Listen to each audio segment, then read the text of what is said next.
Okay. Good evening and welcome to the Goffstown Zoning Board of Adjustment meeting of July 5th. If everyone would please rise and say the Pledge of Allegiance.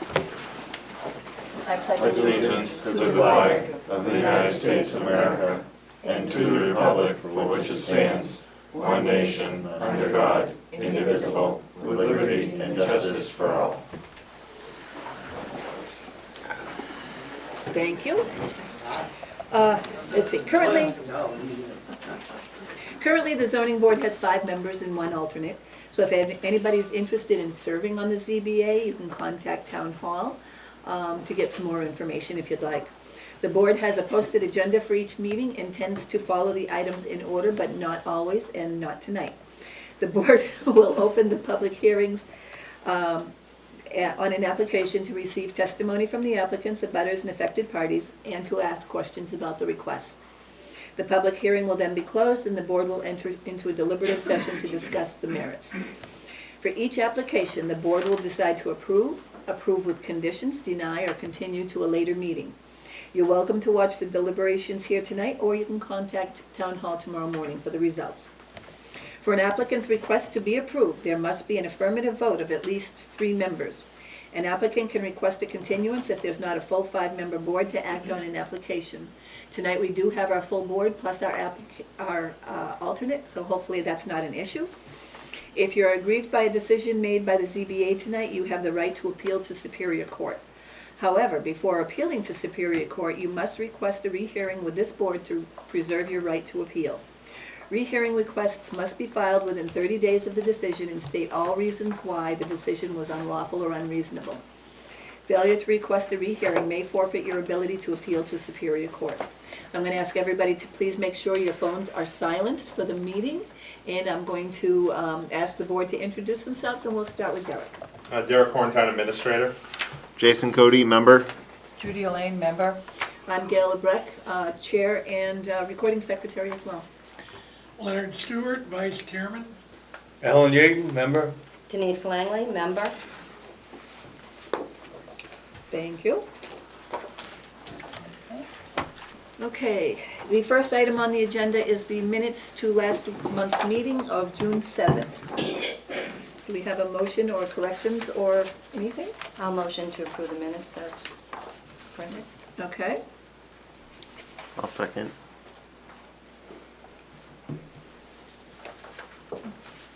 and all in favor? Aye. You weren't here. I reviewed them. Okay, you're all set. Okay, great. You're allowed. Okay. Motion carries. Minutes are approved.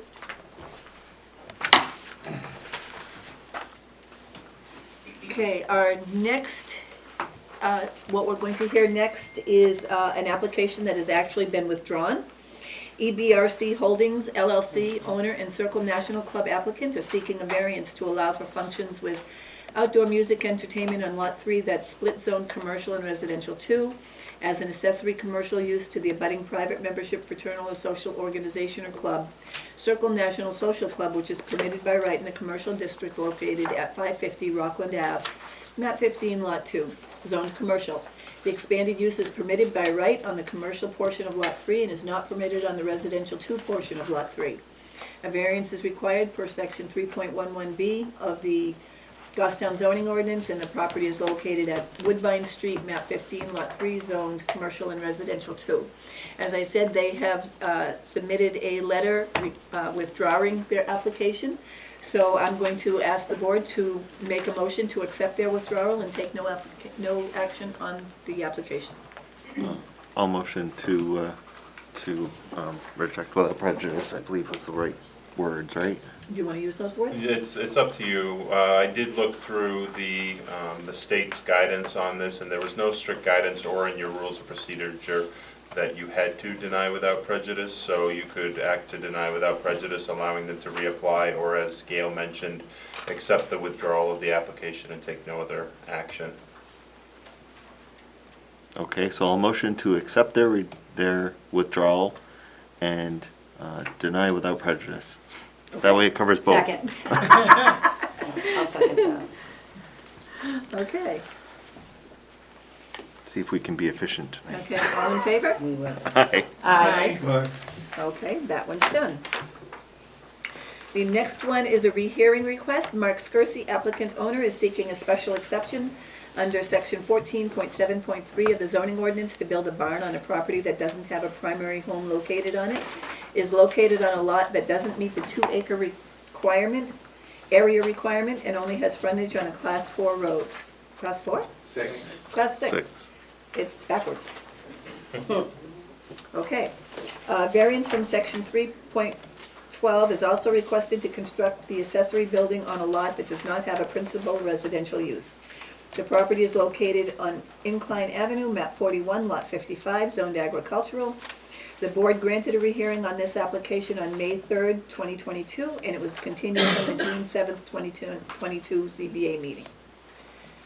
So, we have, are you representing yourself, Mr. Scursy? Do you Yes. have somebody here to speak for you? No, just myself. Okay, come on down.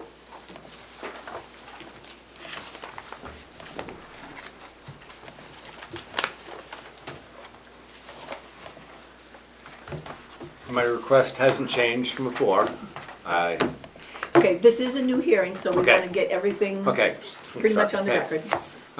My request is to build a structure, 36 by 40 in the back corner of the lot, 30 feet off the road line on the back, 31 probably feet, so make sure we're safe, and 26 feet off the plot line on the side.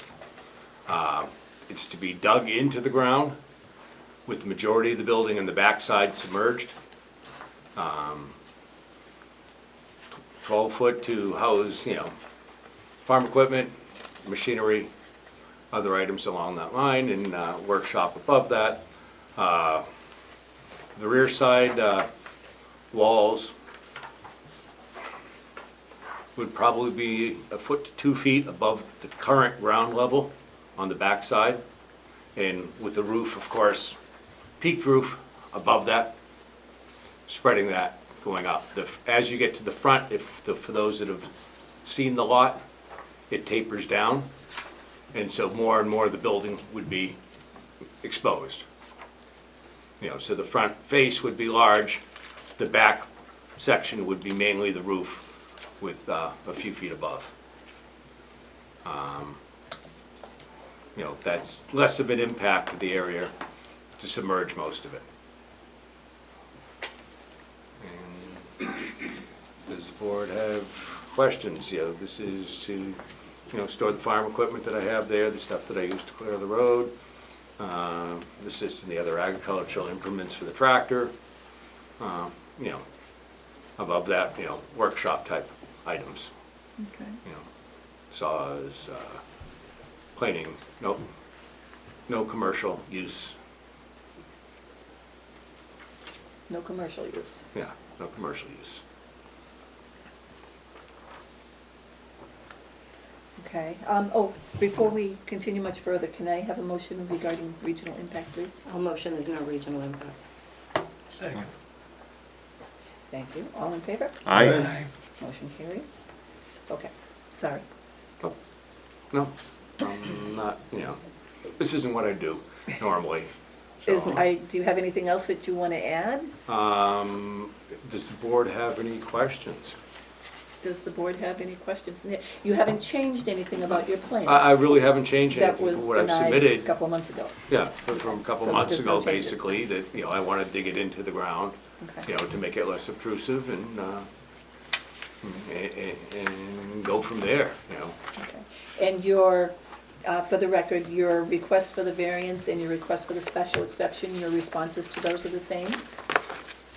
They're what you wrote in your Yeah, they're application? basically, looking for it to utilize that and protect the equipment and utilize the lot in proper manner. It's zoned agricultural.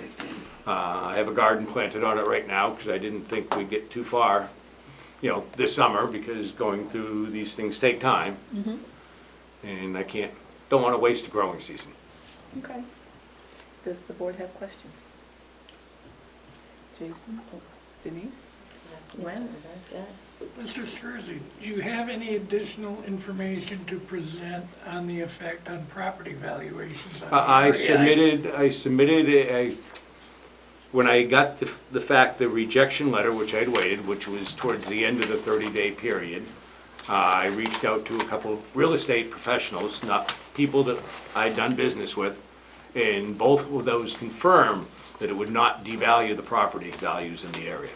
You know, this is to be something that's presentable by today's standard. Thanks to okay. both of them. So in other words, we have those two very brief statements on it. Right, I didn't get my letter, I had to actually come down and get my letter, it was not mailed to me. And I was traveling the following week, I came and picked that up and, you know, had to reach out basically to the people and have them look it up. You know, notification, you know, I got my letter on this one almost a day or two after. And this I actually had to come down to the town to get. I didn't have a lot of time to have anybody make any, you know, large things, but both of them, you know, looked at that and looked at the properties, you know, came by and says that would not have a negative impact. You know, All right, so that's all the additional information you Yeah, have to that's- present yeah. then. You know, it's a professional opinion.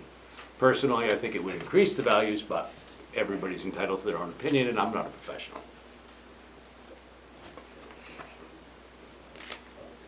Denise? So are we looking at 2 special exceptions or is one a variance? One's a variance, I believe. Yeah, I'm looking at the notes. And it's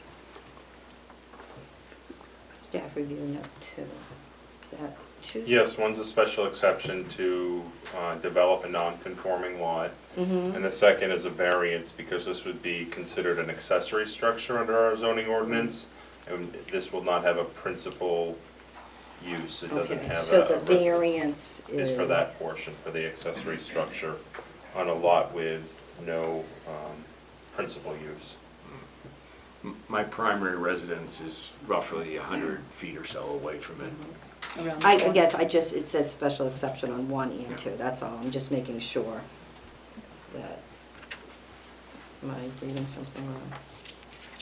Number 1 and 2, staff review? Yes, yeah, I'm seeing Okay. that now. Anybody else? Jason? So is your intent still to store equipment there that's going to modify or take care of the Class 6 road? I use some of it to take care of the Class 6 road. I use good portion for farming.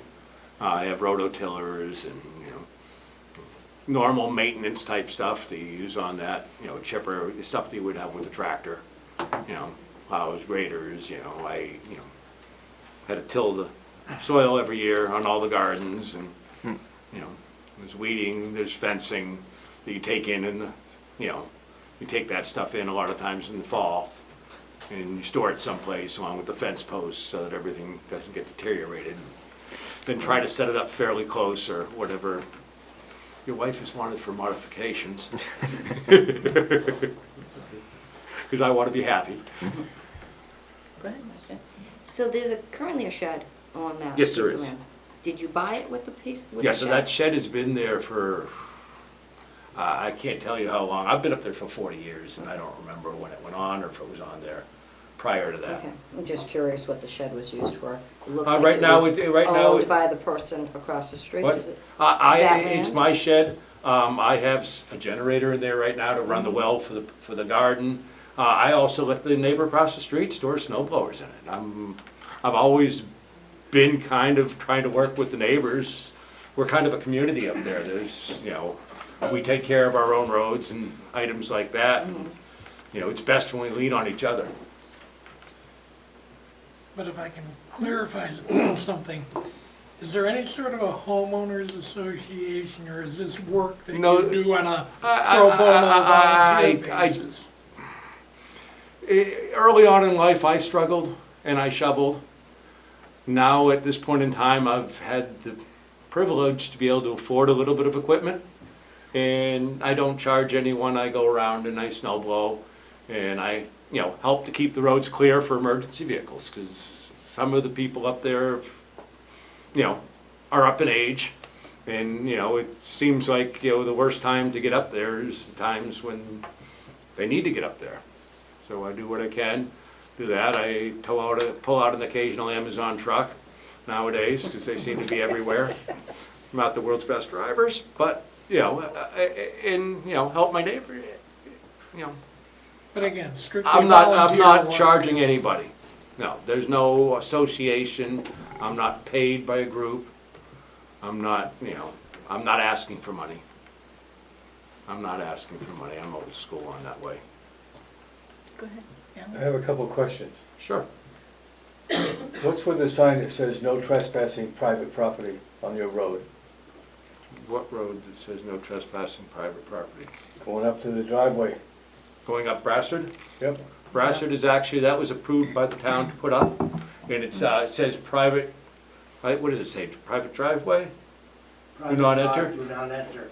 What? Private drive, do not enter. Private drive, do not enter. Sounds like Leave the those there. person. Excuse me, please wait until, No, I'm answering.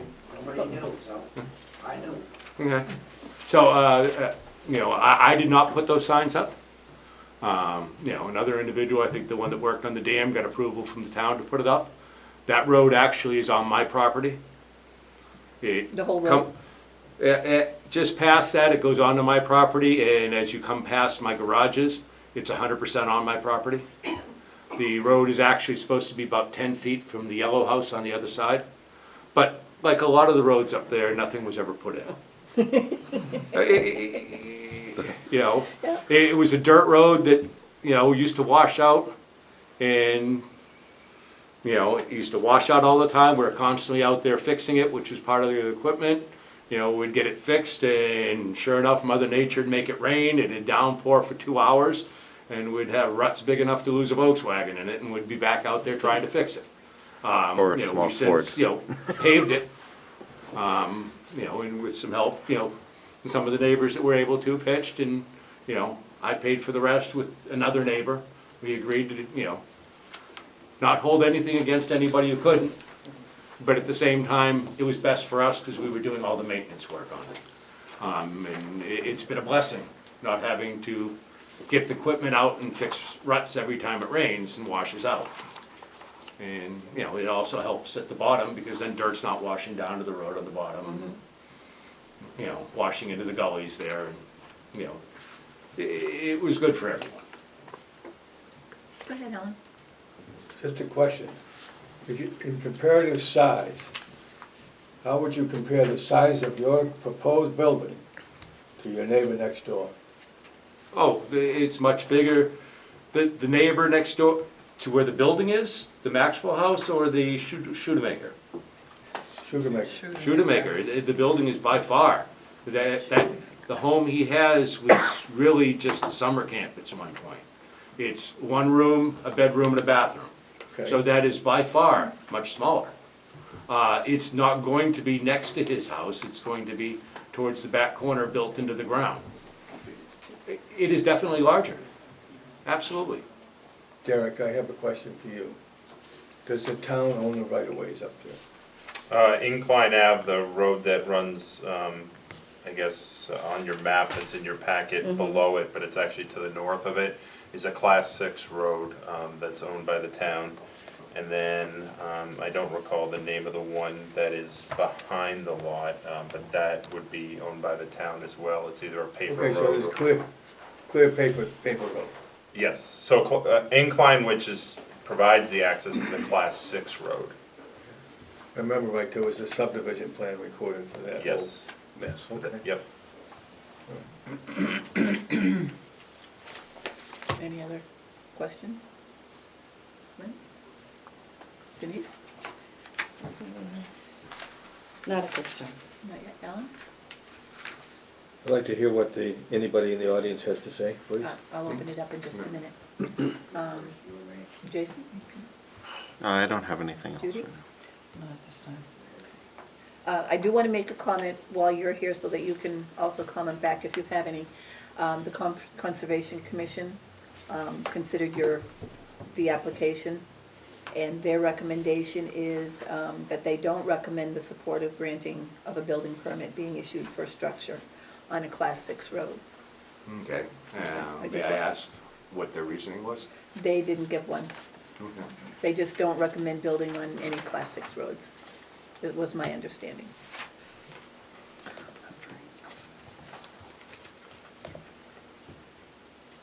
There's been other instances where we granted the approval to do something on a Class 6 road, Yeah. Yeah. but the individual had to improve it so that it became an acceptable Right. right of way Right. within the bounds owned by the town. Because they're not always straight and true. No. If that was a requirement, I would be willing to pay for the paving to the lot from where we paved. I'm not sure if this is appropriate, but while we have him up here, was he given this from the abutter? Has he seen this? Don't know. This I letter? saw it at last meeting, yes. Derek yeah. gave me a copy Last meeting? at the last Yes, meeting. there was a, yeah. Would it be, I'd like to have him make some comments while he's up here on it. Are you talking about, wait a minute, I know I've got it. That you'll be putting into the file. That's a June 6th letter. Yes, this one here. I have a couple of concerns about that. Okay. What I want, I don't mind listening to abutters who Mhm. are going to be talking to the criteria, the reasoning for the special exception and the variance. I don't want to get into issues that are personal attacks. Mhm. And so, we can do that as long as that's understood. So I guess my concern is, we've all seen this, we've had it for 30 days. Mhm. So we now know, it's, we read it in red attacks. So I just feel that he should have an opportunity to talk about it. I'm not sure if that's critical.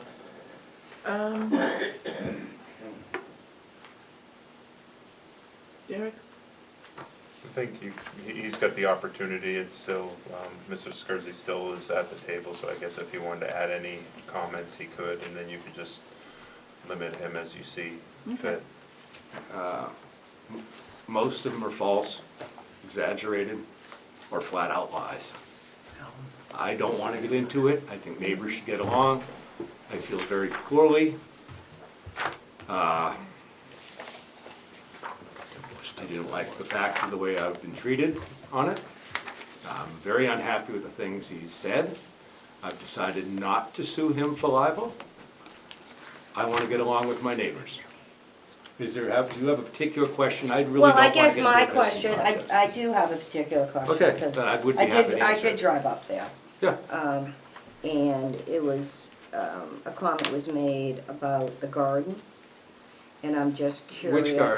Well, I'm just curious Yeah. that when you purchased the land, was there a garden on that piece of property that was being No, there was not a used? garden on that piece of property. Okay, so. There was old fallen trees, you can see some of the big ones there that you probably Mm-hmm. saw, that had been left there, sitting there for probably 80 years. Okay. I'm not sure. There, it's zoned agricultural. Mhm. It's my intent, I planted 3 peach trees that you saw along Okay, Mr. well, Schudeman's. that's a good question, because that is your property, That is my property. okay. And, Because I'm trying to line these pictures up to what I saw. Okay, yeah. And that's why I'm asking these that is- questions on, because it looks like yeah. this land was vacant for a long time. So, property lines that aren't being used get blurred. That's all I'm wondering Well, about. Mr. where the Schudeman garden was placed. had shown me a pin in the Okay. past, Okay, and I can respect that pin. yeah, Dave has also shown me a pin up in the back corner. I'm more than happy to respect those pins. Those trees was mostly thorn bushes and stuff like that. Propagated, I did, clear out shrubs. I've actually taken quite a few trees by evidence by the pile of wood there that all came from there. I burn wood, it will be used in my house in the next few years.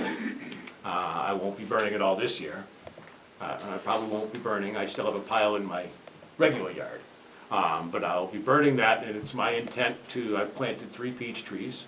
The wife, we looked at cherry trees, and we were trying to find some pawpaw trees, which used to be native to the area. We've gone to a few places, and we've been told to call back in the fall, they had sold what they had for them. So I plan on putting fruit trees, blueberry bushes.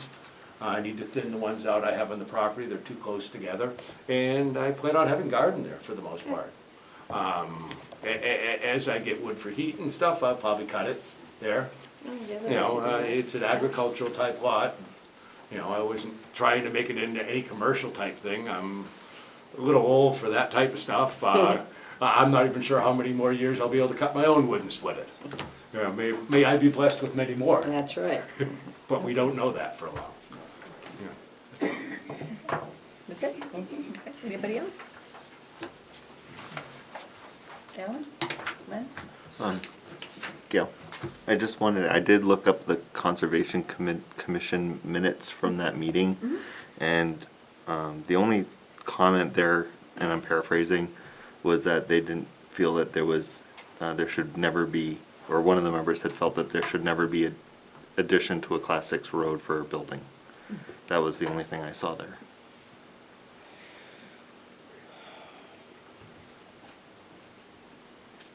Okay. Are we ready for the public? Open it to the public? You ready? So I'll step back. Yes, please. Okay. Thank you. The hearing is open to the public. If anybody has comments that they'd like to make, please come to the table, sit down, identify yourself, and give us your address and your comments.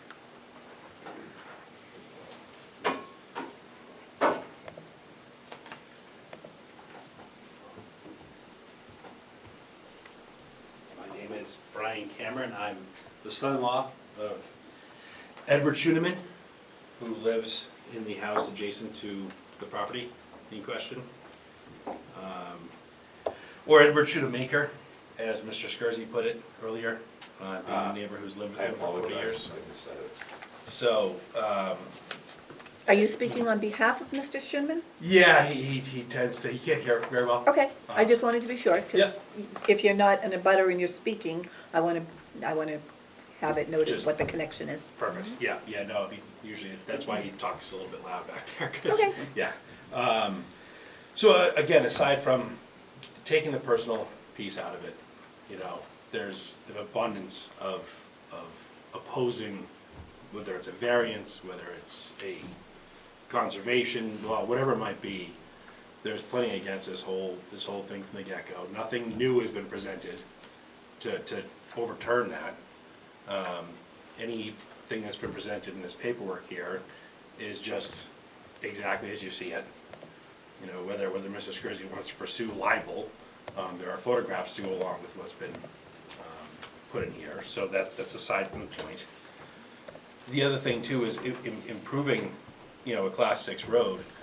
It means you're destroying a lot of people who've used that property for many, many years, because as he even put it, it's never really been, you know, shown. There's been officers called up for you know, local back and forth, and the officers would say nothing can be done. It's the roads sort of, it's always been this way. So that You're talking about the boundaries. yes, exactly. They're just it's always been that way. We're not going to change it. It's a you know, local matter. So trying to overturn all these you know, opposing variances and forces for going against everything that's in here outside. I mean, it's just too much. It's in my mind, it's too much.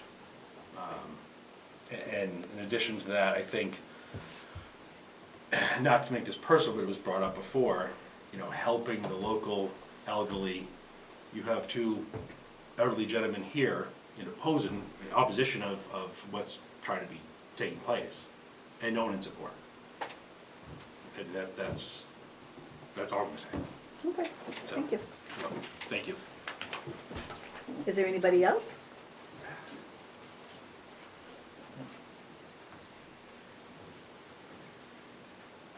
Good evening. Hello. I made a little presentation here, if I could put it up there. All right, a little bit of map. Kind of points out, will help me make my presentation. Would you My identify name is David Maxwell. David Maxwell? Yes. And where's, My wife and I are butters at 63 Incline Avenue, just above Ed's house. This is Ed's house, Incline Avenue, as it runs. It's a kind of, you know, I went off the map. This is my house up here, and this is the property in question. Okay? This is the one you couldn't remember the name, it's Iona Avenue, which joins Keok Avenue, which separated our jet from our property.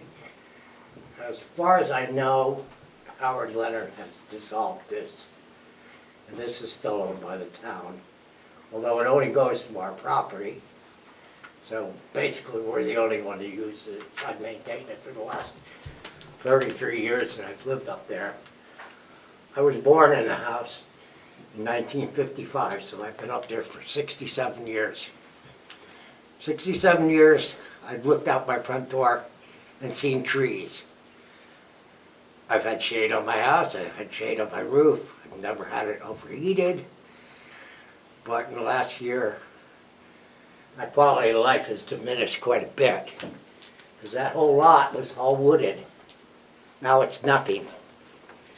There's hardly a tree on it. So now I get sun on my roof all day long. First time I've ever had to use air conditioning. Okay, and not to mention that, they were gonna put in a telephone pole that I signed for. It was gonna be like 25 feet off my front door. Okay, now the electric company came up and they wanted to drop it 10 feet off my front door. Immediately, as I walked out of my door, I was gonna look at a pole. Huge pole, not a small pole, but a huge pole. Not only have I lost all the shade on that on the lot from all the trees been cut down, but I certainly don't want to walk out of my door every morning and see a 36 by 60 foot barn. My house is 25 by 25 feet. It's nearly twice as big as my house, and it's 1 story bigger than my house. I have a 1.5 story house. That barn is 36 by 60, 2 stories. I don't want to look at it. It would diminish both my wife's and my quality of life. So it's already been diminished as far as I'm concerned. We have no shade. I mean, like I said, I've lived up there for 67 years. I mean, I can look and see all my neighbors' houses right now. They can look up and see me as I walk out of my front door. I never had to worry about that. We used to have privacy. I don't even have privacy out of my front door anymore. I can't walk around in my backyard in my shorts per se. I used to be able to. I used to be able to walk naked in my backyard. Nobody would ever see me, but not no more. I mean, you know, that's whether that's a quality of life. I mean, it is. It is. I mean, you know, when you can. When you don't have to worry about your neighbors checking up and seeing you every little thing you do, that's, you know, now I have to, that's a quality of life that I don't want to give up. And I certainly do not want to walk out every morning and immediately see a barn right outside my front door. Not to say, and it's only like, that barn would be 35 feet out of my front door. I mean, usually, you know, you have a building, I mean, I had to put my septic tank away. My propane tank 75 feet away from my house. And I'm gonna have a barn 35 feet away from my house, 2 stories. Like, you know, what am I gonna look at a roof every night? Or every day, every time I wake up? I just don't want to do it. I don't think, you know, with the other four strikes against it, not having a lot big enough to build on, and not a principal building. The only thing I ever remember being there in the last 67 years is the well. That's still there. And maybe the shed, I don't remember even when that shed appeared on that property. It's got to be, I would say, close to 40 years ago. But there was never a house there. There was never any buildings there. Nothing. It was always wooded. You know, I think the Leonards took some trees down when they owned it, approximately 45 years ago. But they didn't clear cut it, it's clear cut now. There's not a tree on it, hardly, except close to Ione Avenue. And that's only on the edges of Iona because the property line stops about 15 feet from Iona. I believe that's the only reason the trees are on there. And, not to only mention that, I mean, all the trees have been cut down, and now the bank's being dug out, and I fear erosion on my property at this point. I mean, there's nothing holding back the bank anymore. There's no roots. There's no nothing to hold that. It's all sand. I mean, you know, I fear the whole bank is going to go down, and that's devalued property. It's not going to increase my property value. Even cutting down the trees doesn't increase my property value. I think it decreases it, if anything. Like I said, I have no privacy. Who would want to buy my house? You know, you got no privacy. Who would want to live there? That's part of the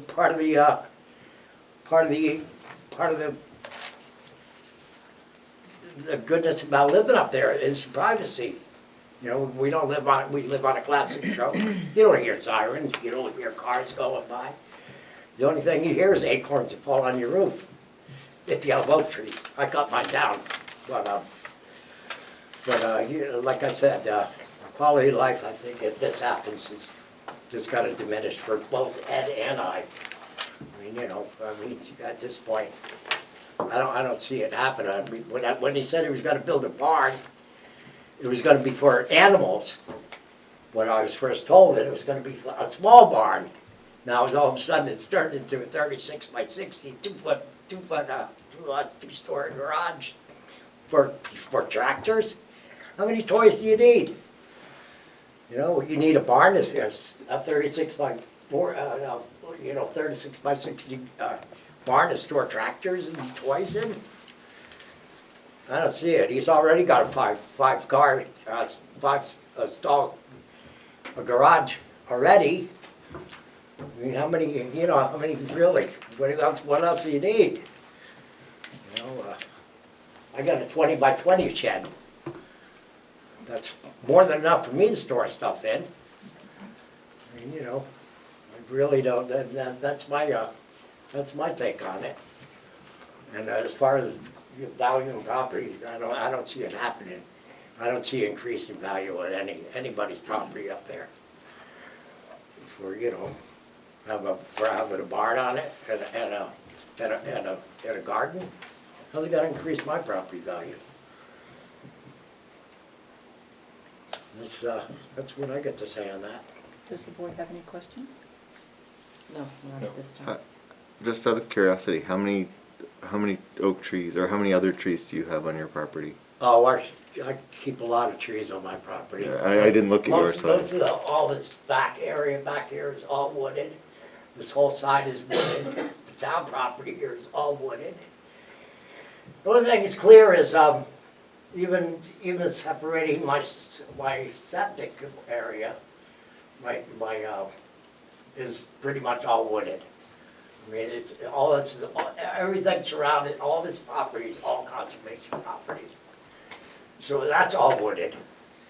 So the only thing, even around my shed, it's all oak trees. I mean, it's the coolest place in the, it's even cooler than my house used to be. I used to go out there to cool down. I mean, it was never, like I said, I never ever had to use air conditioning until this year. Never, in the last 67 years, do I ever remember air conditioning in that house. But, Thank you. now, you can't imagine what it is during the heat and humidity. It's stifling. I'm not a spring chicken either. Like I said, you know, for the last 67 years, it's been just peachy keen up there, but all of a sudden, you know, I got no trees. You know, God bless you. I got to deal with this. Okay. Okay. Is that all? Yeah. Okay, That's thank you it. very much. Thank you. Is there anybody else? that has comments that they'd like to make on this application?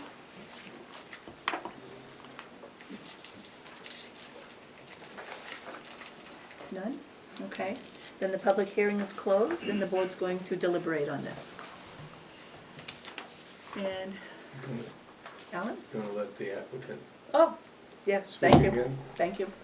Mr. Scursy, would you like to comment on what your neighbors have said?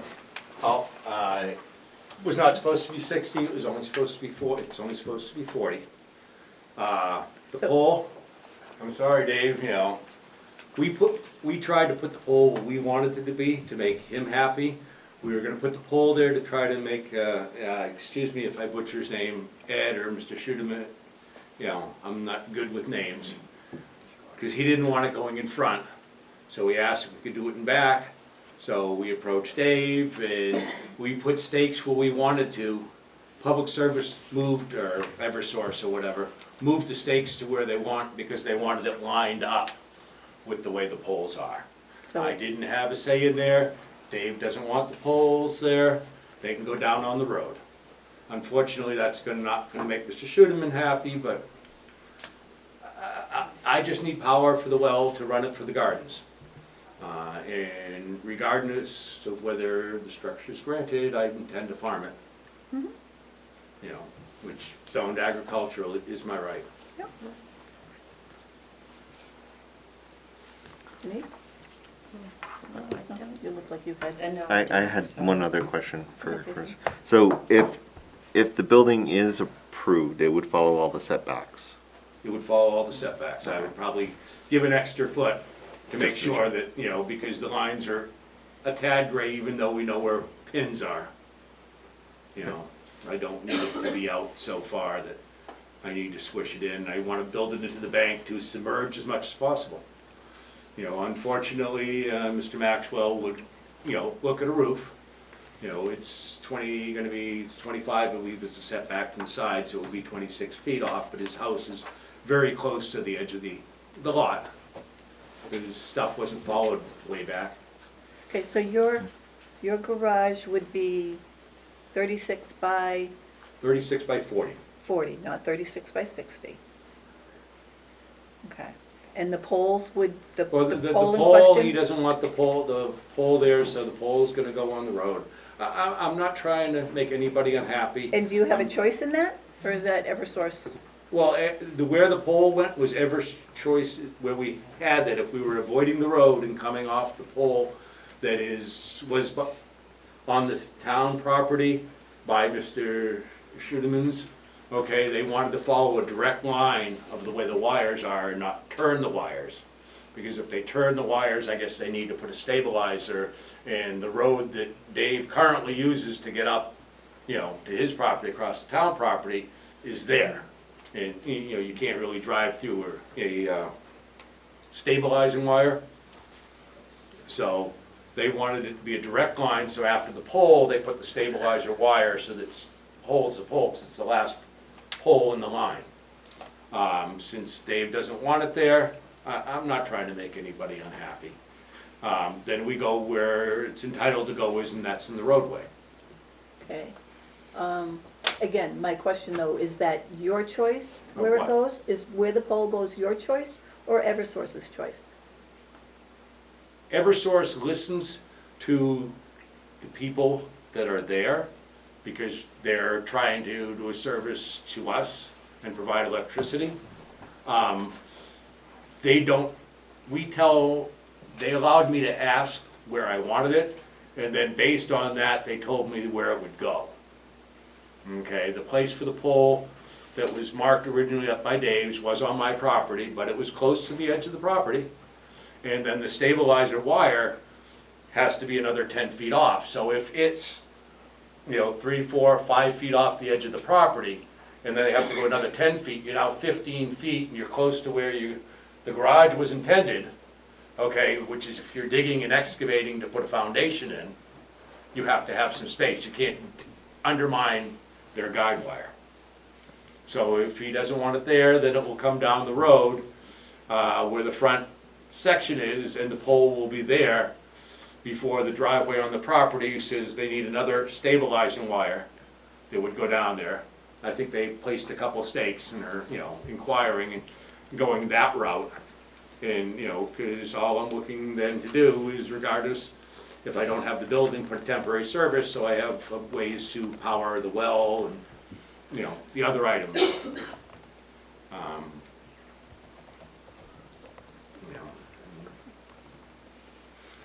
The reason to put it back there is I was trying to make Ed happy and appease him.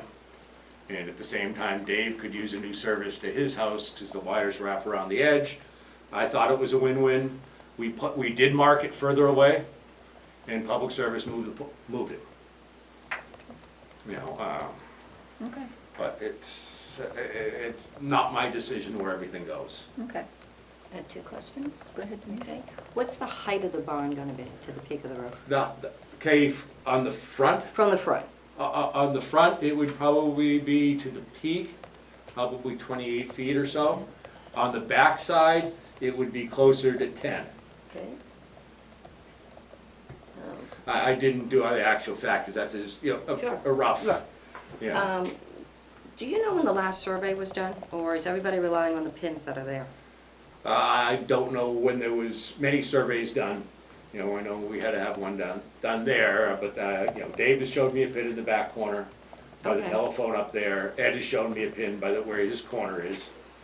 And I'm perfectly happy with accepting, those pins they showed me. There's also a pin on the other corner of my property. So there's a pin on this side, there's a pin here, there's a pin there that would have been identified. So we know where the front is, we know where this pin is, we know the side, the distance. Mm-hmm. So by triangulation, we can get, very close. Right. Okay. And I'm not trying to get so close that I'm bordering. I'm more than happy to step back an extra foot so that I'm not encroaching on setbacks. Len? Thank you. Just a more general question on the application itself. What do you see, what is the hardship about the property that speaks to the variance criteria? Because I don't see anything, I'm looking at the application here, anything that actually speaks to any claimed real hardship. What is the hardship with the property Not being that able would to develop justify that? the property that I have. These properties were originally sold by the Incline Railway Association as house lots. And way back before, Dave or me, there was a house on here because as digging, I interrupted a septic system that was over there or was there. But, regardless, it's been beyond my time, beyond Dave's time. But I'm not looking to put a residence in there. So the hardship is it's old, is what you're saying? Well, no, the hardship is the fact that it was originally developed as a developable for developable lots that were sold in the same time that Dave's house was developed, the Schudeman's house was developed. There's actually 4 lots there, the size of Mr. Schudeman's lot. Okay, it's to utilize, it's not trying to expand and, create more. It's to utilize it in a proper manner. If I'm denied, then I will, still farm. They have, temporary structures or whatever. I'll put up, I guess a canvas things to house the equipment in the meantime. Those I don't believe require any permits. I know nobody's pulled permits in the neighborhood for the ones they have. I believe they do.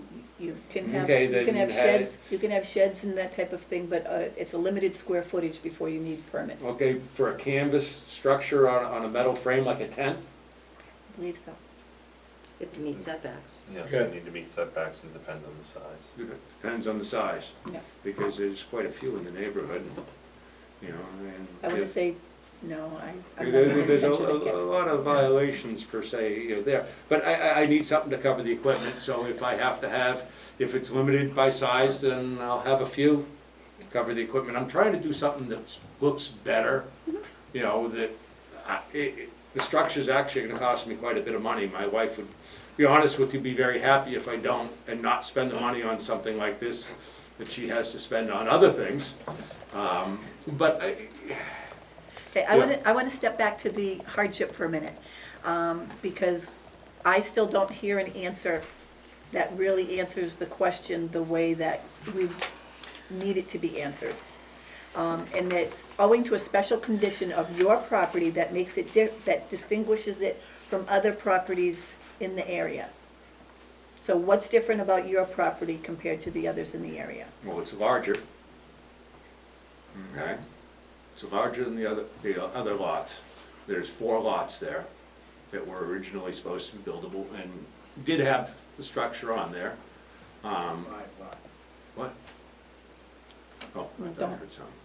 Sorry, my hearing's not the best either. That's okay. It's a problem of getting old.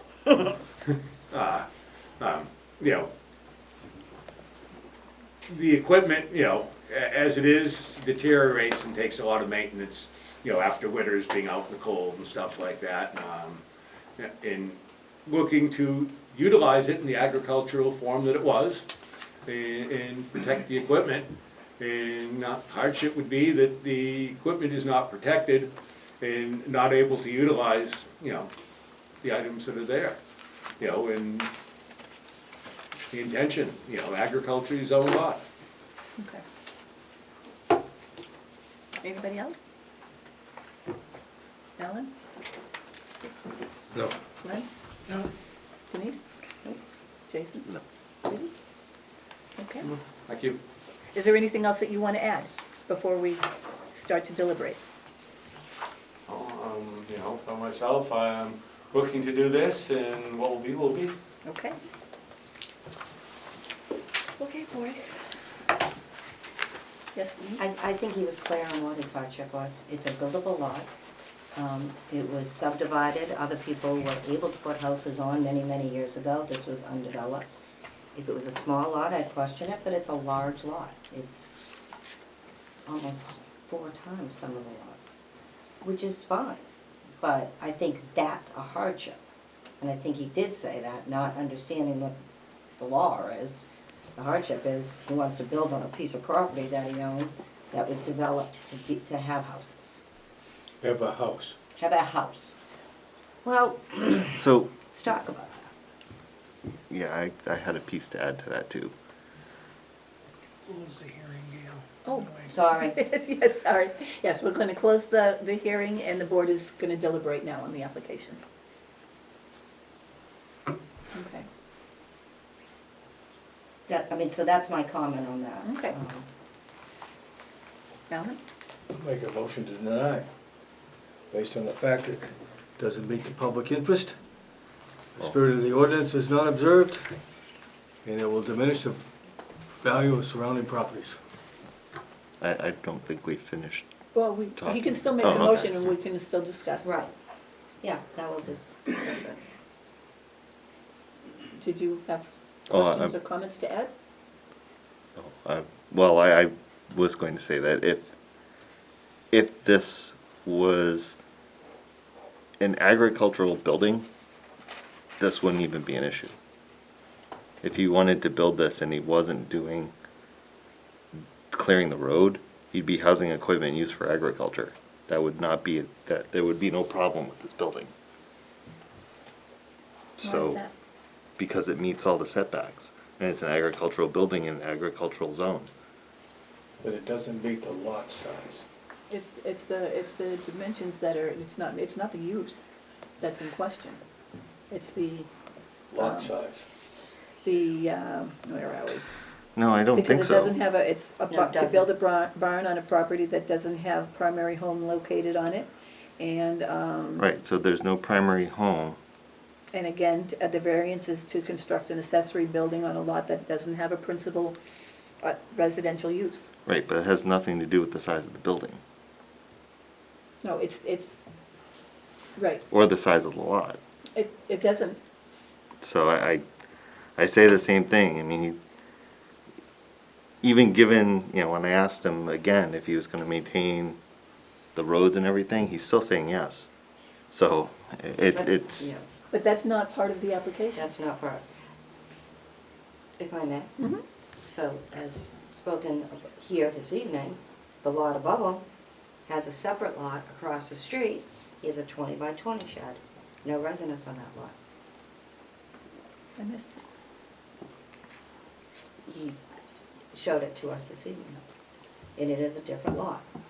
So it's not unheard of to put a barn or a large shed to house equipment on a separate piece of property. I'm not saying, I'm just saying it's not unheard of. And as far as the lot size, we give many variances if they qualify to undersized lots. But they're not on a Class 6 road. When?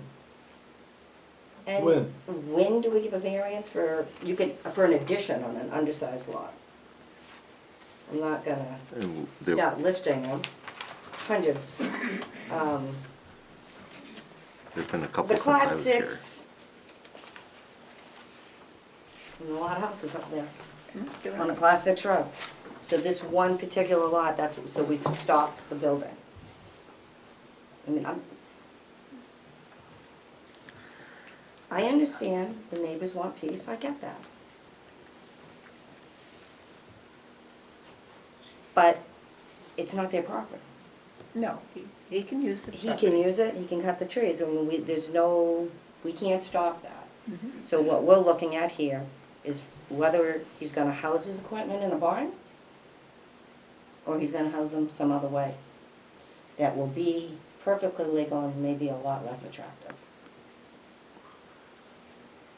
And he can definitely do what he wants in there. I mean, it's an agricultural piece of land. He wants to farm it, cut the wood, I mean, we can't stop that. Lynn? Just a question to Denise's point, though, I don't think the abutter specified the shed on the separate lot. Given the history of that area up there, is that something that has been up there pre-existing zoning? 80 years.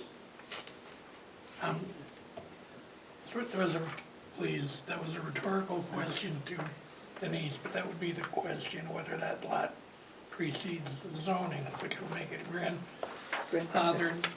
You know, again, I have the problem, but I don't think any hardship has been demonstrated with it. We talk about special characteristics of the property, whether it's topography, etc., but I just don't see a demonstrated hardship.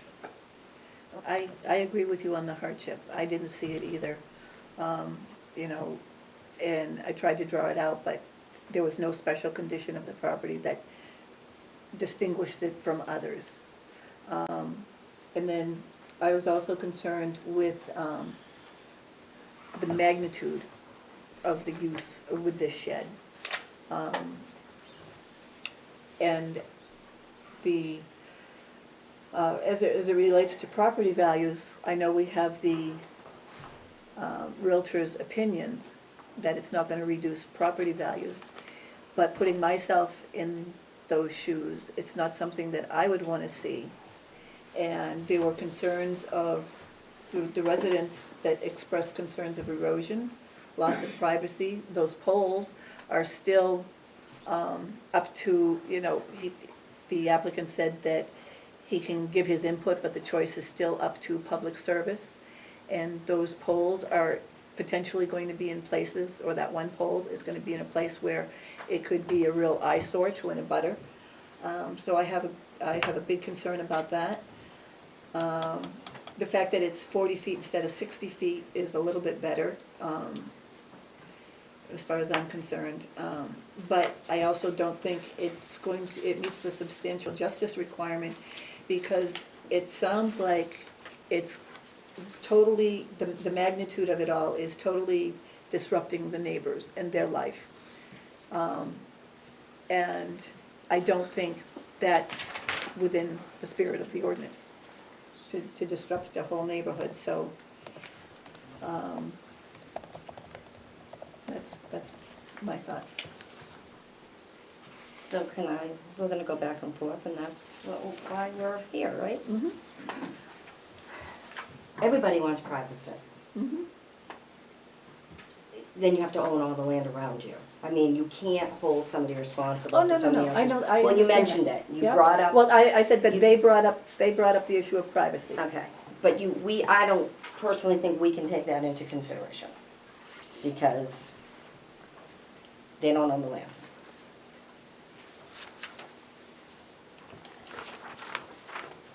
Well, Yeah, I have to agree with Denise on that one. I mean, I have an R1 neighborhood that has all woods next to me, but it's certainly a subdividable. I have learned, because when I lived in my last house, I've learned to expect that people will build things in places where you don't expect them to be built. And it's not in my purview to be able to say if they're following where the buildings are supposed to go, you know, that they can't do that, because I don't like it. It's unfortunate, but I don't think it's fair to do that. Now, I go back to the use of the building. I guess I'll clarify it a little bit more. If he decided that he was gonna put horses in that building and use it for agricultural purposes, but it's an undersized lot under 2 acres, like you were saying, would we deny that?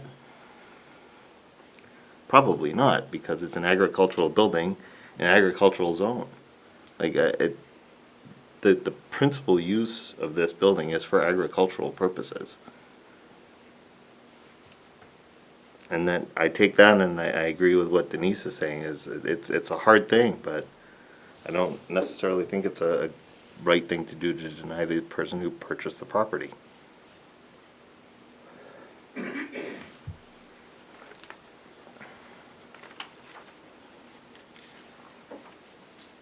Judy, got any input?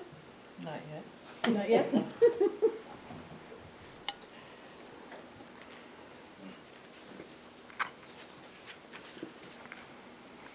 And are all the roads up there, I'm sorry, No, are all the roads up there class 6? There's a Except for the mix. main road? There's a mix of both. No, Mountain Road is a maintained road. Correct, But okay. Incline Ave is a Class 6 road. That's the one that provides access to this, so it's a Class 6 road.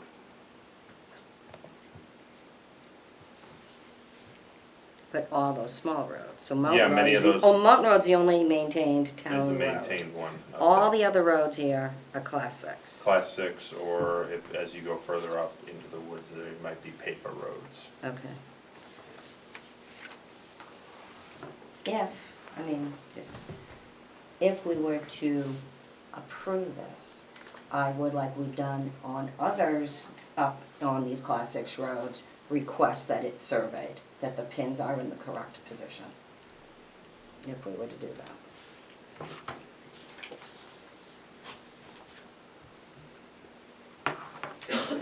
And also, just to address the magnitude concern, I think, I know as a member of this board, we've run, I can think of one that was over by the lake that was the exact same thing. It ended up being a multi-story building that was gonna be blocking views, but we did allow it.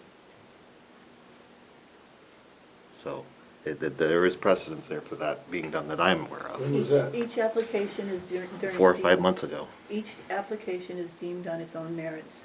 And Mm-hmm. that location on a class 6 road is different from the one on the lake. Because it's a class 6 road. Because it's a class 6 road, not for the other reason, which is blocking or privacy. So, that's it. No, in this case, it's taken away privacy with the removal of trees and things. Well, that could be done with or without the building, You're right, it could. so. It might increase his privacy. Having windows on it. I think Jason is speaking to a good point. One of the things we can't do as a board, the realtor told me I was going to have these views forever, but, pardon me, but you don't own the land across the road. We have to allow each landowner the proper use of their property. And, you know, I think the privacy, no privacy is an argument that's really kind of outside our purview. We've got to look at the characteristics of the property and whether, you know, it meets the area. It's, we'd all like to, I used to live across from a beautiful old apple orchard until one day a developer came in and started ripping things up, so I'm quite familiar with the issue, but that's something, again, you don't have a perpetual guarantee on what's gonna be across the road from you. Yeah, I agree with that. And I apologize if I said this already. I'm not meaning to repeat myself, but if I was seeing this as a listed agricultural property and I wanted to put a barn on there, right? Class 6 road or whatever, I'm gonna put a building on there. I would expect that if I came to a zoning board and said, hey, listen, I got a small piece of agricultural property, I wanna put a barn on it, that's not unreasonable. So, regardless of the size of the barn. Maybe it depends on where you're gonna put the barn. It's That not a would help resident, the, but it's not a especially residentially zoned neighborhood. It's an Right, but agricultural it- zoned neighborhood. Especially since it- Either place, But it's a you're not getting. residential use. And this No, it's doesn't have not. It's residents not on an agricultural use. It is, it's a building with no principal use, No. it's an agricultural building. The surrounding properties are not agricultural use. It's agricultural zoned. I could buy it living in a different state and not ever seeing it, expect that it's agriculture. That's why we zone them that I'm gonna way. move the question. I would just like to comment on that. It doesn't matter what's there if it's zoned agricultural. Just like if you have a residential house in a commercial district, it is a commercial piece of land. We have to make sure that's not blurred, because we've had that issue before. It is, if it's agriculturally zoned, it's an agricultural district, it is definitely allowed to have an agricultural use.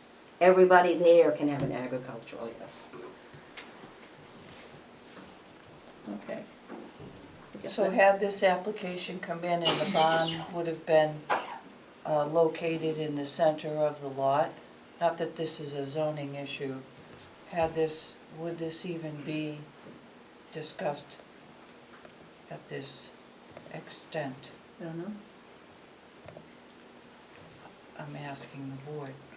Would it be discussed at this extent? What's the minimum lot size in the agricultural zone? 2 acres. 2 acres. 2 acres. Again, it's not the person who bought the property's fault that it's zoned small, or it's a small piece of property for the zone. But it is undersized. That's the For- reason for why the we would have to criteria. have the It's discussion. undersized, right. and it doesn't have a principal residence on it, Correct. so that's the two. But I'd like to criteria. stay with one at a time, right?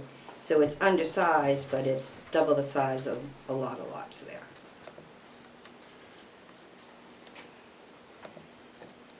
They're all used residentially. But that's a different variance.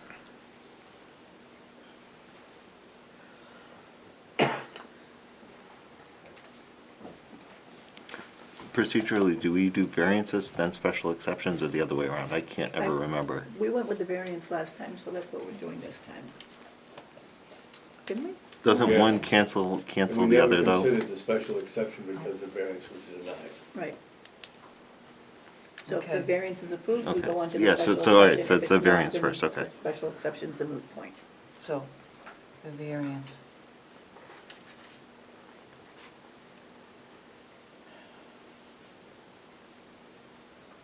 Well, I'm gonna repeat that I agreed that with Alan when he said that it was contrary to the public interest, and did you say substantial justice as well? Yeah. Because of what it's doing to, the neighbors and the fact that the hardship, I don't see the hardship as special conditions of the property that distinguish it from others.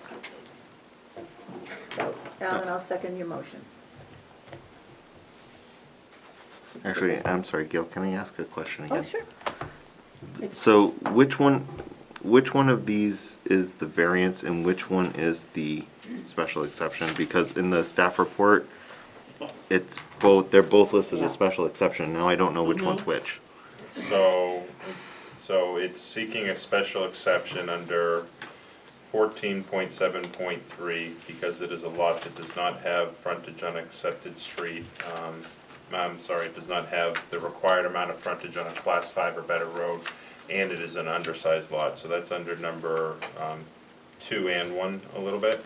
So, so it's a special exception to construct the barn on a non-conforming property, again, undersized, and the frontage is on a class 6 highway. Okay. The variance is for, as an accessory, what's defined as an accessory structure. Under our zoning ordinance, there is no primary, there's no primary use of the lot. Okay. So then the variance that, when we're doing the variance first, so that's just for the building as an accessory building without principal use. That's it. And I was denied. Okay. Thank you. And I want to reiterate too that in my opinion, I think I had stated it earlier, but along with the other criterion in the variance is the values of surrounding properties.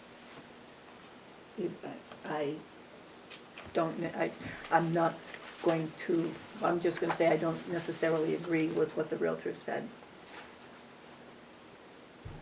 Can I make a comment? Yeah. So if you brought up values, I wasn't going to. He can park tractors there, he can park trucks there, he can park, right? Okay. You don't think, I'm just, my opinion would be that would devalue more than a barn with equipment in it. That's just my opinion. And you're right, it may. But I still don't think that it adds, I still think it does not,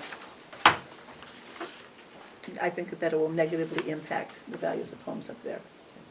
And so do the residents as well.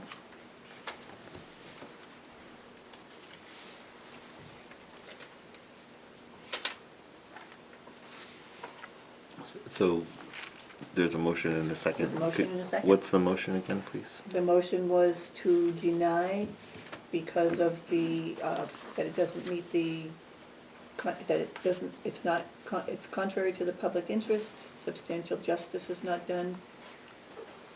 And property values and surrounding property will be diminished. Values diminished, and Failure to show hardship. I agree with hardship. Yeah. You okay with that? Yep. Okay, so, So you're agreeing that there is no hardship, or there is a hardship? There is no hardship. There's nothing, hasn't been shown.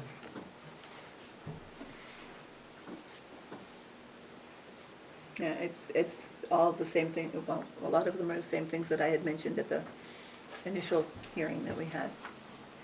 Okay, so are we ready to take a vote? All in favor of the motion? Aye. Aye. Against? Okay, motion carries.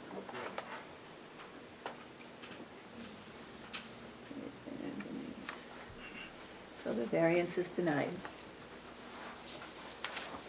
And we will not go on to the special exception because it's a moot point.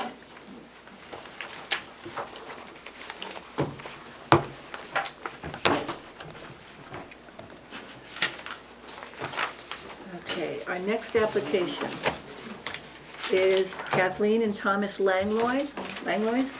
Applicant's owner seeking a variance to allow for the construction of a deck and stairs that would be located within the inner 50 feet of the 100-foot wetland surface water conservation district buffer. This concerns section 13.3, wetlands and surface conservation district. The property is located at 202 Elm Street, map 36, lot 68, zoned residential 1 and wetland surface water conservation district. And this was continued from the June 7th meeting. And I will entertain a motion for... I motion there is no regional impact. Second. You knew beforehand. Second. All in favor? Aye. Okay. And, oh, you're there. Good. Let's see. I just want to make sure I have everything out of the way. would you introduce yourselves and tell us a little bit about what you want to do? I'm Tom Langlois. This is Kathy, my wife. Mhm. We live at 202 Elm Street, and we are seeking to put in a deck, a 12 by 12 deck, to replace a concrete pad that was there for many years. And we also want, connected to that deck, some stairs that we are right on Glen Lake. And so we want some stairs that go down towards the water and then end prior to reaching the water and having a small landing for where we would then put some portable ladder, portable stairs to get in. We have applied to the state, and we've gotten a shoreland permit, and they didn't have any issues. We've also had the Conservation Committee do a walkthrough, and I believe their report indicated that they did not see any issues. Yes, I have their comments here, and it says that they voted unanimously to recommend the granting of the variance, and they do recommend that no vegetation should be removed from the slope during construction, and that all precautions should be taken to maintain the slope as it is. Great. Okay.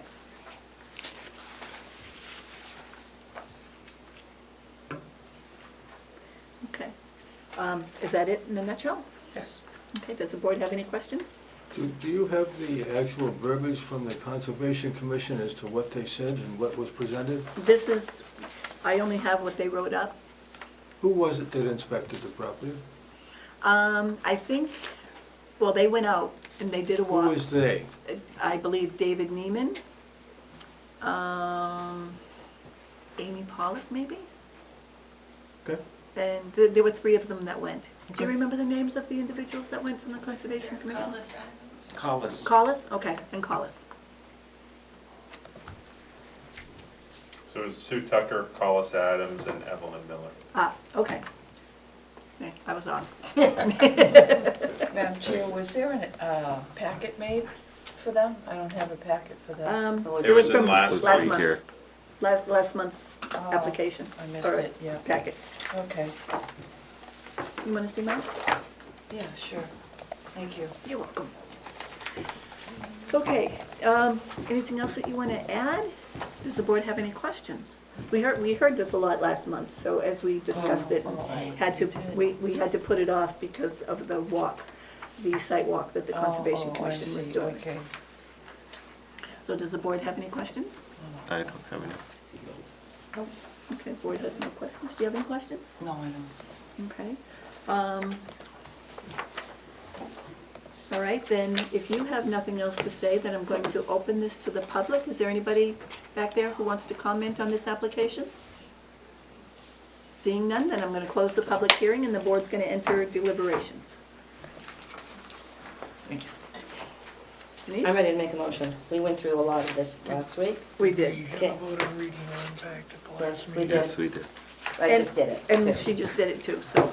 Variance to allow for the construction of a deck and stairs that will be located within the inner 50 feet of the 100 feet of wetland surface water conservation district, a buffer, keeping in mind not to cut the trees on the slope while doing construction. Okay,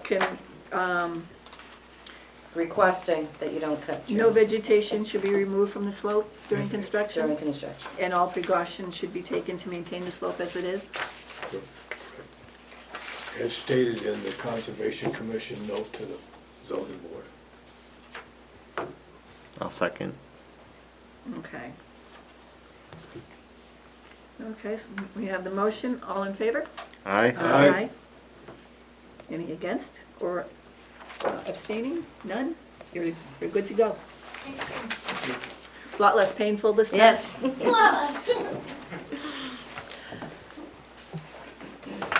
Okay.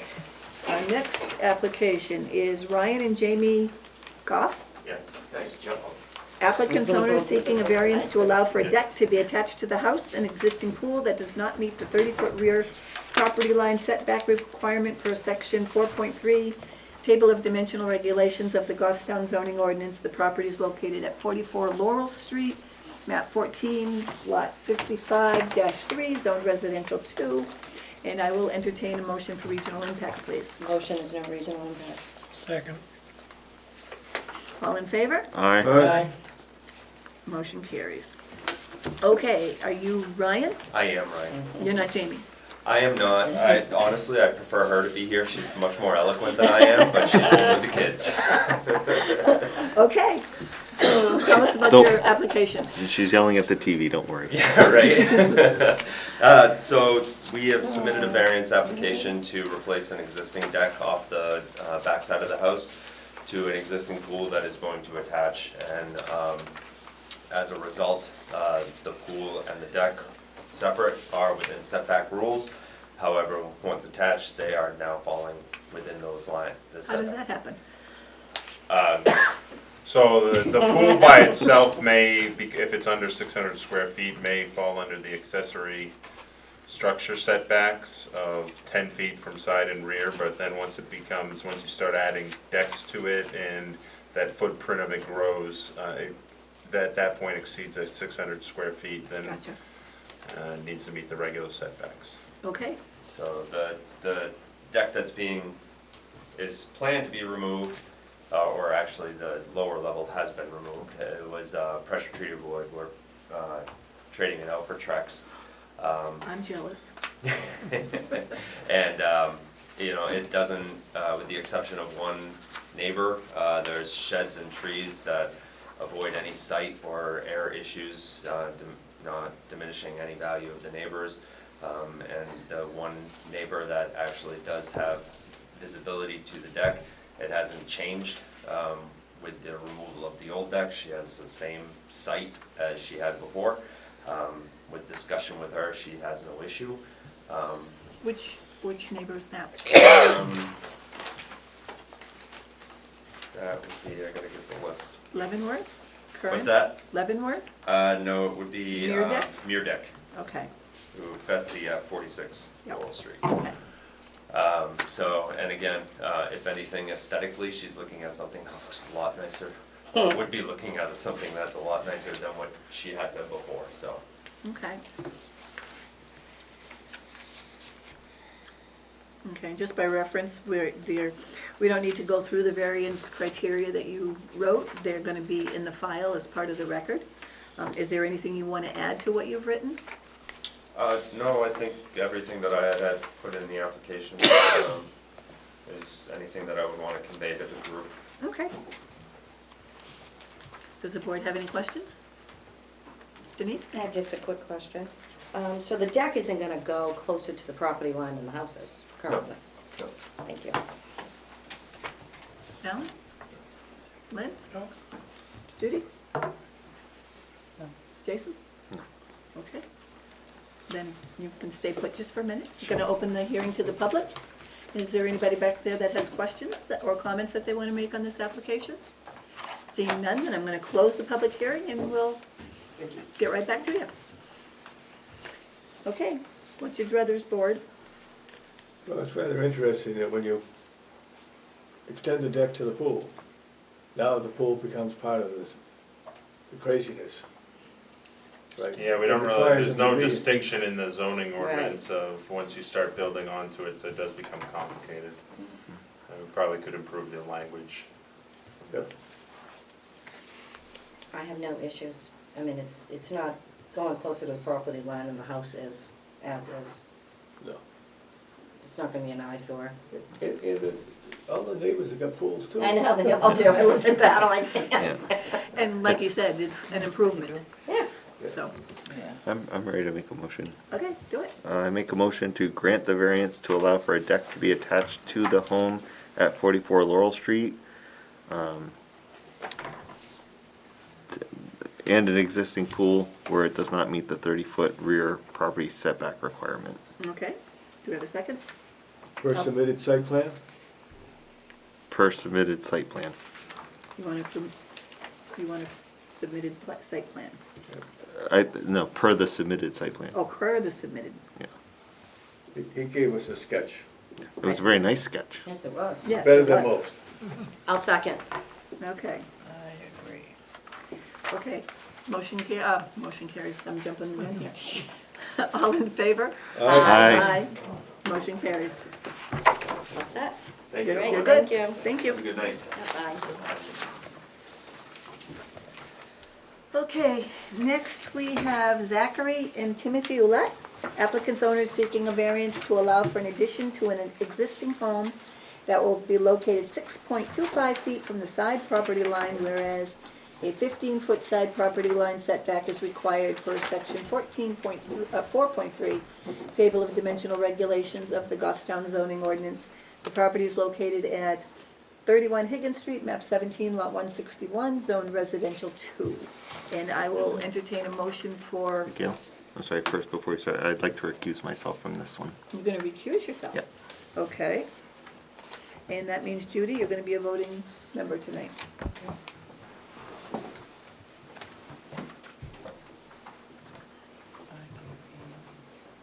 All right, so can I have a motion? I'll motion, no regional impact, let's just speed things up. Okay, thank you. Second? All right, all in favor? Aye. Aye. Motion carries. Okay. Hi, Hi. I'm Zachary Willett. This is my girlfriend Amy Duke and I. Okay, I was looking for a Zachary and a Timothy. I live, She lives with I live there. Okay, Timothy is not currently residing there, so. okay, that's fine. Tell us about your application, please. We are seeking to do a 16 by 28 addition on the front of the property. It does encroach slightly into the setback. The house already is in the setback. It's a 100-year-old house. It's been there. His great-grandfather built the house, or had it built, I'm not sure which, but Zach is the 4th generation of his family to live in there. Our daughter is the 5th. It's a 900 square foot house. It's very tiny. We'd like to increase our family a little bit and increase the size of the home to adjust for that, because it's very small, very tight quarters. That's about it. Actually, we're actually going to come in 2 feet from the side of the house, so we're going to be even less in the setback than we currently are. Okay. So your particular hardship is the fact that the house location on the lot Yes, is very tight to that boundary. it is, yep. And the driveway goes right down the center. There's really, Yeah. can't go the other side. Yeah. And our neighbor, Joyce DeGrenier, I think she's 33. She is very excited if we put this in because that blocks her backyard from people seeing it. So she's all about that. Okay. And so that sounds like a win-win. Yes. Okay. And you have your variance, your responses to your variance request in here. Is there anything you want to add to them? I don't think so. Because they will be in the records anyway. Okay. But you can add to them if there's something that you remembered that you, I don't think Wanted so. to- I think I okay. went through everything. okay. That's good. Does the board have any questions? Just a bit on the size of the addition, what are you're going to be going from 900 square feet to how many roughly? What, 450, because we're doing an unfinished basement for storage? So 1,300, something like that plus. But only, like you said, 450 for usable. The basement would be strictly for storage. Because as of right now, we only have a dirt basement. Half dug out. Yeah, it's not very usable. Like many of the houses in that part of town. Yeah. Hey, that was my stomping ground when I was a little kid. I was allowed to ride my bike on Higgins, take a left and come back. You can remember that. Good for you. Couldn't go to Sandy Beach, I'll tell you that. Okay, does the board have any more questions, comments? Anything? I guess not. All right, so do you have anything else you want to add? I don't think so. Okay, then I'm going to open the hearing to the public. Is there anybody back there that wants to make a comment? We're just, I represent my mother, we're at 12 Albert Street, we got the letter, and we just wasn't sure what's going on. if it had something to do with the garage or whatever, but. No, front of the house. We have no issues. Okay, could I have your name, please? This for nothing. Can I have your name, please? Dana Roy, Dana? I represent Dolores Roy at 12 Albert Street. And there is an opening on the board, so if you enjoyed sitting here, just tell me. I'm serious. I live in Manchester though, Ah. even though, wait a minute, those houses are in Manchester. Ah.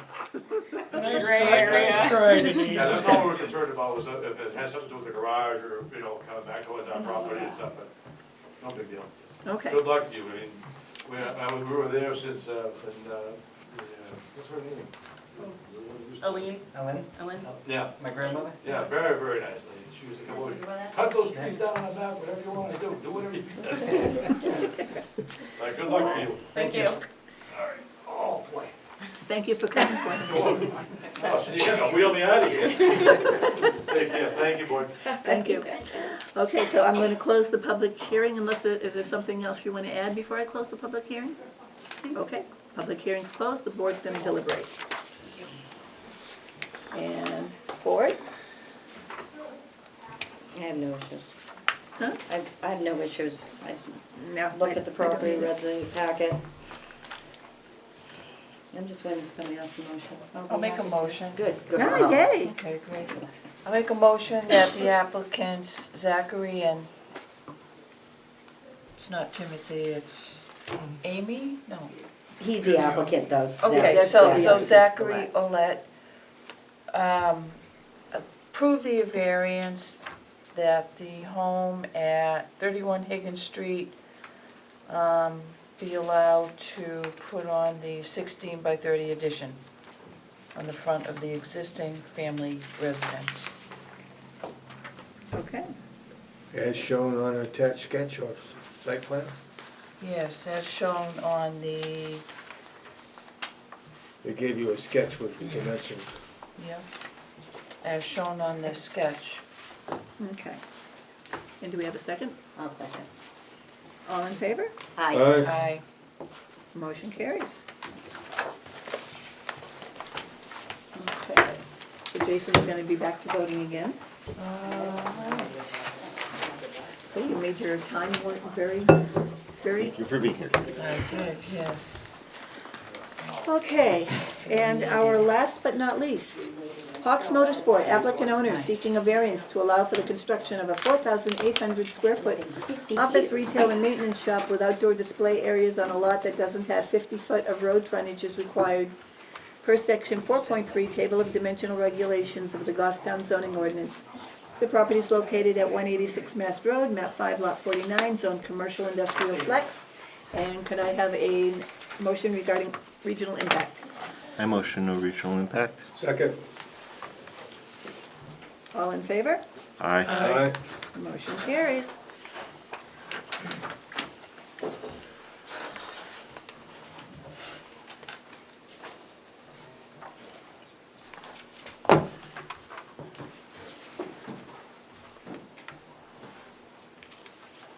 Jason? Hey, good evening. Hi. Jason Hill from TF Moran. I'm here on behalf of the applicant, which is Hawks Motorsports. And this project, I do have a handout. I don't know if you all received the color, basically Yes. color on site plan. If you all have that in your package. I think they had the black and white. No, I have one. Oh, no, they don't. I only have the black and white one, but I'll share with you. I'll share with Judy. Take one, that's fine. If not, no problem. She's friendly. I'm happy to share. So All right, we're not sharing now. Okay, let's see. I'm here tonight with Austin Hawk, who's the landowner, just to present this variance application. Now, this property is, it's directly to the west of the, it's a 186 Mass Road. This is directly to the west of where they're building a new car wash. Yeah. And similarly zoned by like the commercial flex district properties. It's a large parcel, over 20 acres. with frontage on Mast Road. And the parcel goes, it's a level along Mast Road, and then there's quite a big hillside with a power line easement crossing through it. It's visible from Mast Road, and a lot of boulders and such. So then it goes beyond the power lines even further. Like I said, this is at least the front power line area we're proposing to develop is the commercial industrial flex. So this property, which is similar to some of the surrounding properties, but unique in the fact that there's a right-of-way property, which is Town of Goffstown Rail Trail, which bisects Mast Road, which interferes with our frontage of Mast Road for the full length of the frontage. So for that reason, this property has no frontage and is subject to a development regulation which precludes construction on a lot who does not have frontage on the public road. And the section's 4.3 table of dimensional regulations. So the rail trail basically, this is on the south side of the road. This is the front portion of the lot. Here's Mast Road. The rail trail is running through this section here of the frontage. It's approximately maybe a 40-foot right of way, 30-40-foot wide right away, if I can measure it if it need be. There's an existing rail trail. It's going to be improved, subject to their program, their build-out program. But essentially, nothing's changing with this proposed right-of-way. So the frontage is, the variance for the frontage is being requested. That's the only zoning relief we're looking for, and that will allow the development of a 4,800 square foot office and maintenance shop with associated outdoor display areas. And these are for trailers, like you'll have snowmobile trailers, open top, closed trailers, that type of franchise or use and sale. At this point, there's no other proposed uses on the property. It'll be paved in the front with the customer parking and employee parking in the front portion, and it's also proposed to be like a gravel knit pack in the rear. We have to go to the planning board, but ultimately for site plan approval, and this is the first step. So the criteria which I've specified in our request are met by certain ways of the design, the variance criteria that is, and I'll briefly outline what we've submitted so that if there's any public, unless the board would prefer me to rely on the written. We can rely on the written unless there's something you really want to highlight. That's really just mainly the hardship is that this is a commercially zoned property that's meant for commercial flex development, and obviously this is unique in the nature of the development of the rail trail and how that has all evolved, which we've also, I'd like to state, and I've stated that we're filing this I'd like to take some of the language that I've written.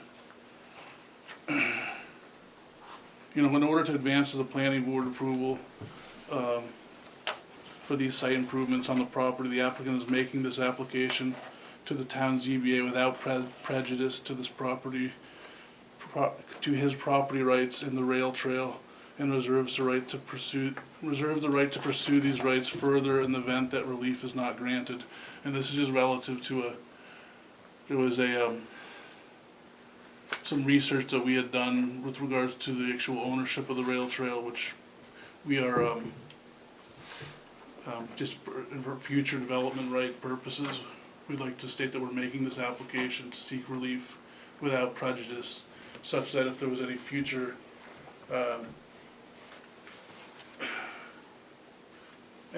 challenge of that ownership of that rail trail property, that we're not surrendering or asserting that we agree with the town's position on that. It's a legal coverall for just future protection of the development of that parcel. I don't want to make it complicated, but I would like to say that.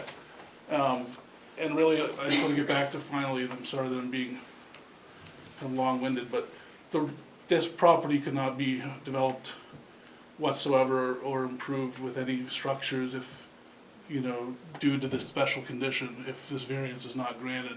It's not in anyone's interest, I believe, the public or private, to have this commercial property, flex property, as a dormant property in perpetuity. So I'll just leave it at that, and if you all have any questions, I'm happy to try to answer those. Thank you. Thank you. Does the board have questions?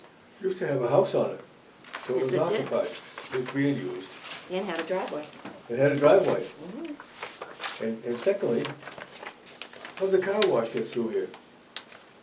That was done as a, that was commonly owned, that didn't have to go to the ZBA, my recollection, because that was owned by the same entity, and we agreed to build a road to town standards to provide legal frontage. So we built, because I was involved in the design of that project, so we built a hammerhead. Well, they really didn't want to come to us. Within the best interest of adhering to the overall purpose of the ordinance, that owner agreed to build that frontage, so to speak. That owner had a right, an access easement through the rail trail at a defined location. So Yeah. we used that access easement to provide a hammerhead and to provide 100 feet of frontage to those two new sites. We're much more pleasant than the planning board. Sure I about won't tell that, what you Alan? said. Denise, questions? None? Lynn? I would just say as a comment, this is one of those cases where I think that we do indeed, there's been a legal question on repeated things in the past about the actual ownership of the railroad right-of-way.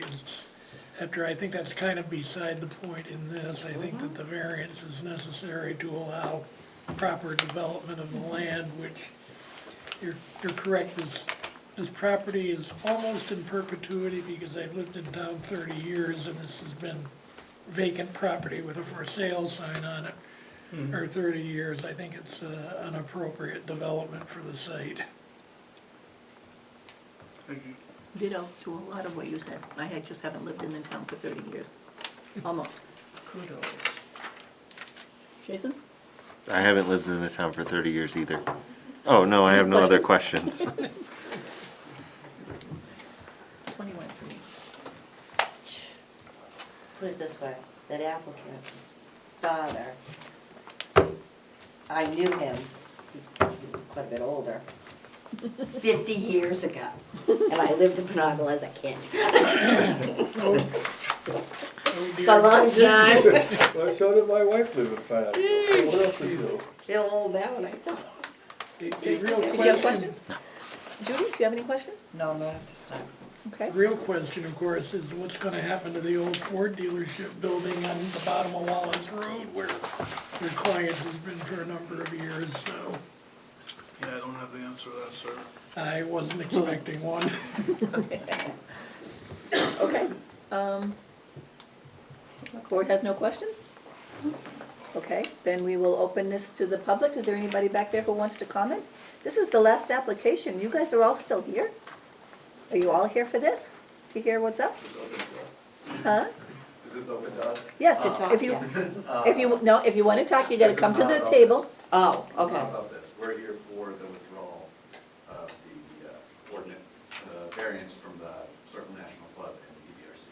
Oh, we've already accepted that withdrawal. Did you come in late? Nope. Oh, and you decided to stay? Yep. Well, wonderful. Do you Oh, want now to join the see some board? more future board members. Try again, Denise. Okay, if we have no comments from the public, then the public hearing is closed. Does the board want to enter deliberations, comments? I have comments, we'll talk about that at the end of the meeting. No, I looked through this, and I don't have an issue, it's exactly what the land's for. Yep. You gotta go from that piece of property to Mass Road. Right. That's the only way to get there. They took the, there's no frontage, so, I mean, it's, No, I agree, 100%. So you made the motion? sure, I'll make a motion. Take my notes here. Make a motion to grant the variance to allow for the construction of a 4,800 square foot office retail and maintenance shop with outdoor display areas on a lot that doesn't have 50 feet of road frontage.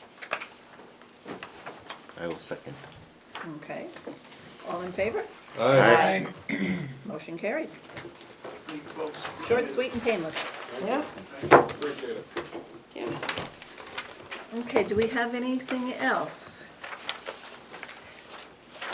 I think they Gail, want I to speak think to us. Yeah, they do. I think they want to speak to us, Gail. Did you guys want to speak to us? Yeah, if we could include it on the withdrawal. We just have a few questions at this point, because we were informed that we would be able to speak as butters to the variance. We're not sure why they withdrew. Wondering if we can get that information.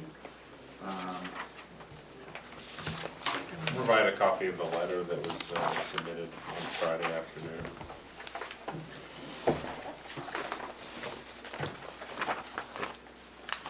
Also have a couple more photos that Derek might have gotten from Joanne Duffy today. Yes. But I do have one newest one that I took over the weekend. I guess, for the board's purpose, you allowed the withdrawal of the application. So I Right. think it would be inappropriate for you to take public comment on an application that has been withdrawn. Right. If there's any enforcement issues, I'd be happy to speak with any members of the public afterwards. If there was any general questions about process, the zoning board might be able to answer that, but if it was in relations to current issues ongoing, I think it'd be more appropriate to speak with me afterwards. Yeah, that would be great. I do have one that would be pertaining to, will this be revisited? Can they? Yes, they can reapply, and it would require public notice in a similar fashion. Okay. It would require butter notification, notification in the newspaper and on our website. At that time, an application is submitted. And at that time, you are free to come into the town and ask to see what they have submitted. Yes. Okay. Yep. Yeah. Is there a window of time that in other words, do they have to wait a certain length of time to reapply, or is it just a time that means nothing? Next week they could reapply? But they would have to wait to do the due process again. So they could reapply at any time. We have I believe it's a 21-day application period prior to the next meeting. So it'd be a pretty tight window to get it in for the August So meeting. we don't have to watch every week type of thing, we can just... Yes, and again, if you are a direct abutter to any of the properties, you will receive a certified notice. Great, thank you. Thank you very much. Is there noise? We'll talk to Derek We're about gonna that talk to him after. about that after. Okay, Lynn has made a motion to adjourn. No, I have a couple comments. Oh, I'm sorry, that's right. So I'd like, I'm thinking about the situation that occurred at the last meeting, and nothing major, but how the, Conservation Commission didn't receive the application in a timely manner to have a meeting, to go and do a site visit and get back to us. Is there something we can do, or make it our best practices, that they would get it within the time frame? Because they have 30 days to respond to us. But if they didn't, right, isn't that in the? Yeah, anytime there is a variance requested that deals with the wetland surface water conservation buffer, the Conservation Commission has 30 days upon receipt of the application to make comment. And there is wording in the ordinance that suggests that the zoning board not take any action on an application until that 30 days has passed or conservation has made comment. So how can we get them to receive the package within that window so that this doesn't happen in the future? We can work with staff to try and identify when those applications come in and formally submit them to conservation and to provide them to the chair, the conservation chair, upon receipt. Like, you don't have enough in your plate. I can work with, so Patty in planning takes in the applications, and Okay. she is the staff liaison for the Conservation Commission, so I can talk to her. I think we don't have necessarily a formal process of submitting it. She puts it on the next agenda, so we can put it submit it to them electronically, so they have a copy of it, so they can make a determination whether they want to request a site visit. Yeah. Prior. But the point was, in this particular case, they had a meeting on the 24th of May where they discussed this. They did. And then they set a date, the day after our hearing, They did. and that's wrong. And I think as staff, we can try and help all parties to try and avoid that in the future. I think you have to. But if we get it in there. As a due diligence to the public, Yeah. they deserve our immediate attention when they apply for something.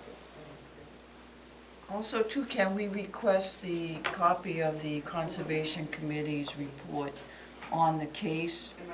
Or if it's a last minute, we can always have it emailed to us.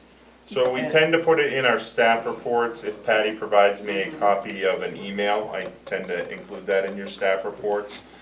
The only thing beyond that would be to pull minutes that might have, so you can get a little bit of the context behind their discussion. But you can get those online. Right. Yes, those are available online. Okay. No, But their minutes, I didn't do their minutes. where did you get your copy? Where did you get your? I got that by email from Patty. Yeah, It was see, just- why it was can't just- we get It was one? just the We comment. did. I didn't get one?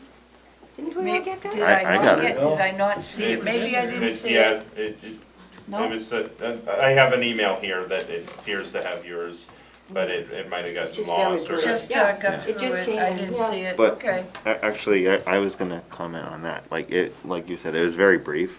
Like, as a public service, right? If there's a town group, committee, whatever, that represents the town, if we could get a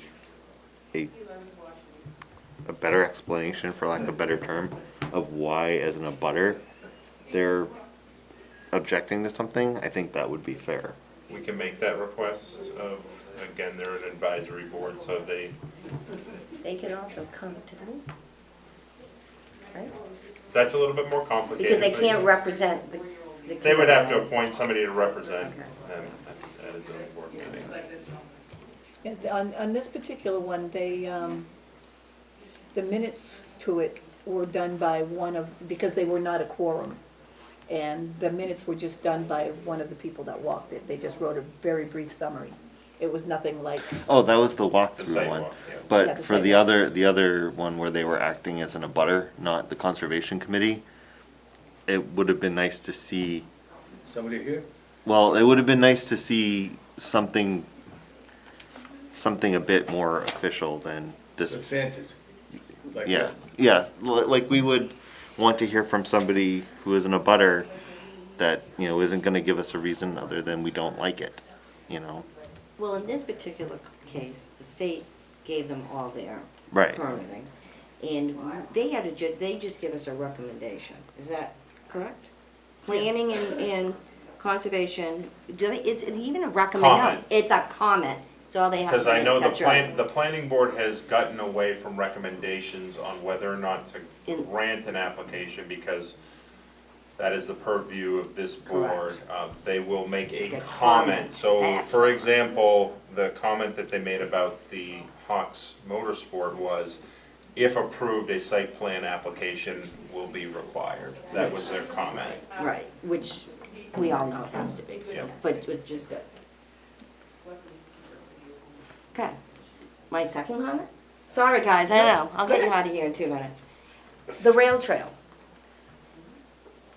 Maybe that's just something we should discuss, maybe as a change in our variance, because when the town bought that property, it really took the frontage off of a lot of people's land. So the frontage on every property on the rail trail could be a little bit different depending on how the lease was originally signed over to the railroad company in the 1800s. I can tell you on this particular application that you just heard, we did involve town council. We did review the information we had on hand, and it's the town's position that the town owns that portion of the property, the Correct. rail trail in that location. You will see in the application and in the packet, they have a letter from their surveyor that does not agree with that determination, and that's, I think, what Jason was speaking to, that they reserve their right at a future time, that even though they are seeking the variance at this time, they still believe that they own So theirs fee isn't simple. cut and dry. Theirs was not cut and dry. We did involve our town council. We Okay. issued them what our opinion on the matter was, and they chose to pursue the variance. However, they have maintained their, So they'll meet setbacks as if the town owns it. yes. I think Denise, what you're asking for with finding the exact orientation is gonna be like finding lot lines on Incline Avenue.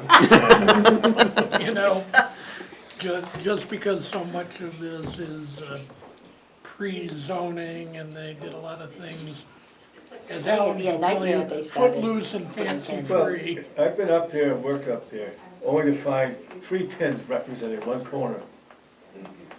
4 or 5 feet apart. Oh, even with the maps, it took me a while to actually get myself into the right spot. That was interesting all in and of itself. I found that that street that started with a K, and I was actually on that street for a little while. That was not fun.